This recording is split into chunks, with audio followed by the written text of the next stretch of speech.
Welcome to episode 2 of A Day at HQ. Today we are doing MFT number 706. We brought in the big dog Cody Mooney to work out, so you don't have to watch Seth and I work out again, but he messed his shoulder up playing softball. So he is also in the advisory role. Give you guys some awesome tips, right? Yeah, I'll be doing some workouts inside. Today for the lift, we have some heavy snatch singles. Just like last week with the deadlifts, we've been working you guys a long time on trying to clean up the movement. Now we're gonna let you have a little bit of fun. 3x1 at 80 to 90, just to make sure you warm up properly. What we're really looking for is 4x1 at 90% plus. Again, just like last week with the deadlift, if it doesn't feel great, stay at 90. Stay moving at a weight that you can hit. If you feel fantastic and you wanna jump up and cruise all the way to 100% or a PR, go for it. Simple workout, 3 rounds for time, 30 pull-ups, regular pull-ups, not chest to bar, don't scale up. 20 air assault bike, calories, 10 squat snatch, 135-95. Again, the weights are supposed to be light. This is supposed to be moving fast. You're not supposed to be taking your time dragging. You go hard in the pull-ups, 1 or 2 sets. You crush the bike. You hit these probably, maybe your first round, you do a touch and go set small, but more than likely these turn into fast singles. And you just go through it 3 times. It's really simple. Nothing too crazy about that. Anything you would do differently? No. Would you approach it about the way I described these would be probably close to unbroken, 1 or 2 sets. Like you said, I might touch and go. I might touch and go in the beginning and then try to touch and go a set at the end if you can, if you have stuff, but it's going to break down. Fast singles probably fast just singles as is good. going to happen, yeah. And that may be the only time you can get your heart rate back down from these 2 movements too, so you got to think about playing that smart. You're gonna be hurting after it if you do it right. Yeah, for sure. Bench work, pretty simple. Again, we've been doing a lot of sled work lately. We're going to continue it at least for another few weeks. 6 rounds, forward-facing sled drag with the straps. 100-meter, not foot, sprint, which means lightweight on the sled. You should be going damn near full on and out for 100 meters, all 6 times. They should look very similar. You shouldn't have much breakdown. Rest at least 2 minutes per round, at least. Probably 2 to 4, really. Let's get it. Cool.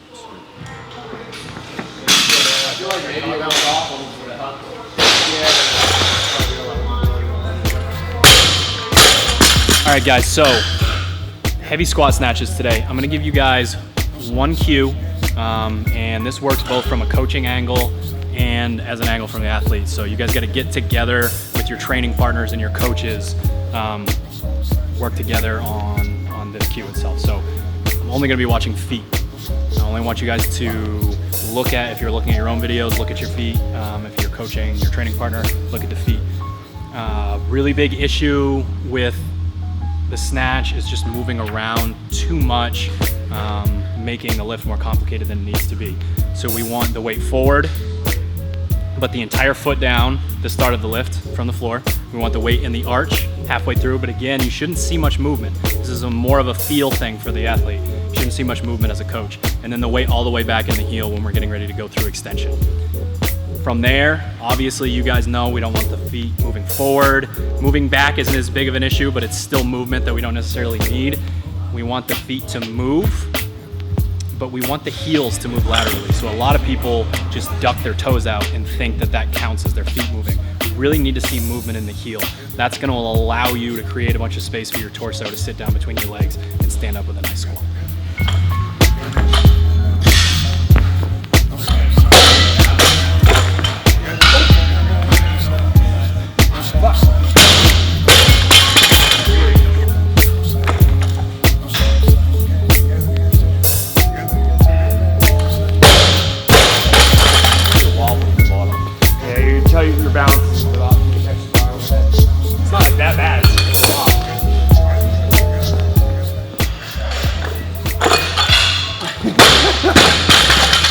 Fuck.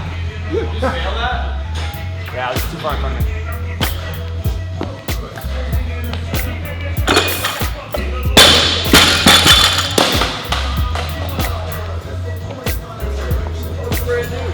That was a nice welcome home present. Hadn't seen that in a little while.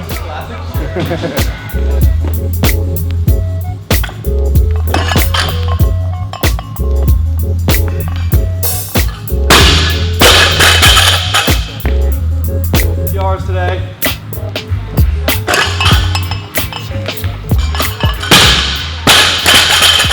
answer is that. I look. I normally don't hear the like bar hit and then like 10 seconds later the snap of the turnover. I just feel like there's so much happening between those 2 points. You look fast, but I don't know what it feel is. like heavy at all. Like I just feel like I do what I talked about with him with like the Jordan catch where I'm like, Here. One of the reasons you do that though is when it gets bad, you throw it out and then you yank it back. There's no way to do this and keep your chest up. You drop the bar so you compensate. You also have that setup that too far forward. Exactly. So if you're not perfect from that setup, then you have to go chase the bar. Like Austin, the way he sets up, nice and upright, he's changed that. He can get the bar to his hip easier, and it's more vertical than giving you that chance to get out and around. He's straight up, straight down. But your pull works for you, but you have to do everything right. yeah, I don't do anything perfectly. So. Right. 248, 2-pound PR with these bulldog clips. Sure challenged me.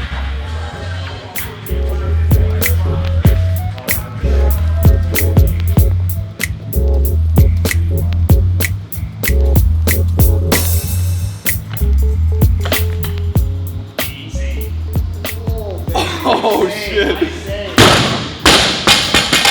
Oh my god. Easy. Oh, so heavy.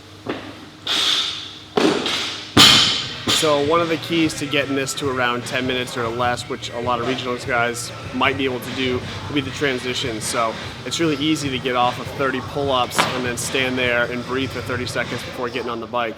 But instead of doing that, you go right over to the bike, get on, start pedaling, and kind of increase that intensity as you start to get with it again. Same thing with a snatch. You get off the bike, go over, hit your first rep right away, and then find that rhythm after. If you get off the bike and go and stand over the bar, you are going to stand there for 30 seconds, and you're going to give away any chance you have to win the workout.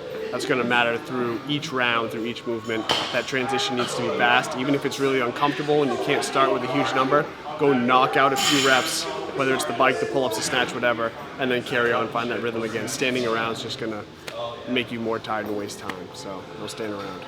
Austin is using a Schwinn Quality AD6. I'm gonna do 25 calories instead of 20.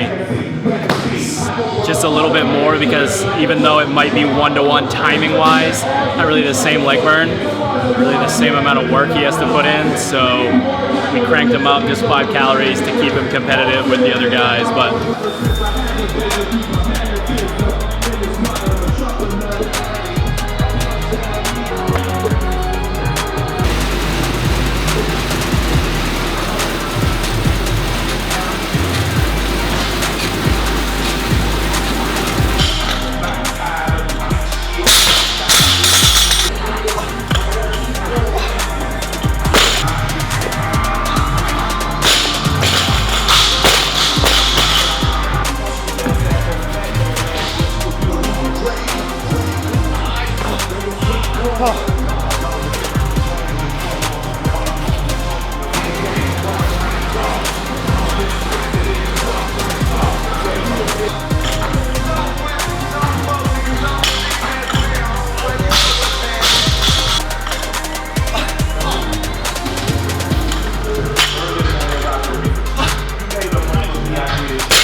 Not feeling very fast. Not that I ever feel fast, but get outside with your friends, take your shirt off. Ladies, equal rights, you know. Maybe time it so you can go faster. If you get 2 sleds, race each other. Just get outside and have fun. Run as hard as you can. Try to make yourself puke.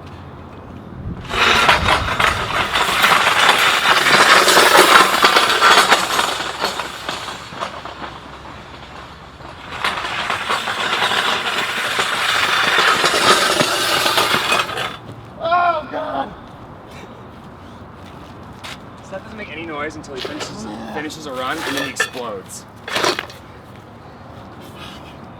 That's shitty. I feel like I'm running in quicksand. Not moving right as hard as I can. Ah. Fuck. Oh boy. Second one is twice as hard as the first one. Hopefully the third one's 2 times as hard.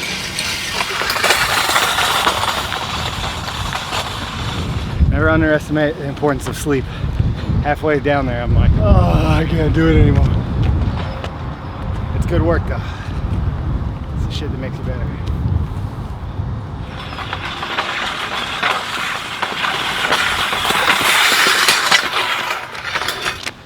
Halfway done.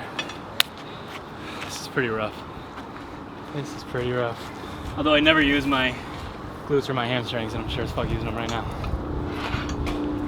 Hammer's on, bro. Gotta go.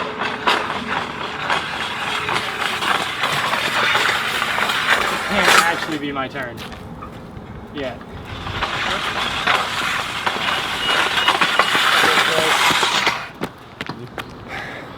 So the other day, whole case of Oreos.